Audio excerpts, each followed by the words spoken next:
এত সুন্দর হারমোনিয়াম তোমরা কি শোকেসে সাজিয়ে রাখতে চাও?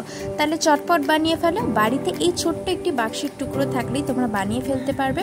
তো বাক্সটিকে প্রথমে একটি কাগজে মুড়ে নিতে হবে, আর সাইডগুলো যেহেতু এরকম ভাঁজ হয়ে রয়েছে সেটা যাতে না দেখা যায় তাই একটা আলাদা এক্সট্রা কাগজ চিপকে নিয়ে উপরটা কালার করে নিতে হবে।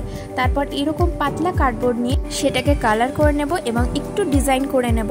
তারপর আর একটি সাদা কাগজ নিয়ে সেটাকে 1 সেন্টিমিটার করে মাপ নিয়ে এরকম লম্বা লম্বাভাবে দাগ টানবো কি তৈরি করার জন্য। প্রথমে সাদা কাগজটা আটকে তার উপরে যেটা ডিজাইন করেছিলাম সেটা আটকে দেব। তারপর দুই সাইডেও এরকম পাতলা কার্ডবোর্ড আটকে দেব। তারপর কিয়ের যে ব্ল্যাক কিগুলো হয় সেগুলো যাতে সমানভাবে হয় সেই জন্য আমি স্কেল দিয়ে পেন্সিল দিয়ে আগে একটা সোজা দাগ কেটে নিয়েছি, তারপরে কিগুলো এঁকেছি যাতে ছোট বড় না হয়ে যায়। এরপরে আমি একটা সাদা কাগজ নিয়ে এরকম ভাঁজ ভাঁজ করে নিচ্ছি, আর একটা কার্ডবোর্ড নিয়ে সেটাকে কালার করে আমি এরকমভাবে আঠার সাহায্যে আটকে দিয়েছি পেছনের অংশটা তৈরি করার জন্য। ব্যাস, তারপরে আঠার সাহায্যে আটকে দিলাম। তারপরে কিছু সরু কাগজ এরকম ঘুরিয়ে ঘুরিয়ে গোল করে এই সামনের দিকটাতে লাগিয়ে দিলাম। ব্যাস, তৈরি হয়ে গেল তোমার হারমোনিয়াম।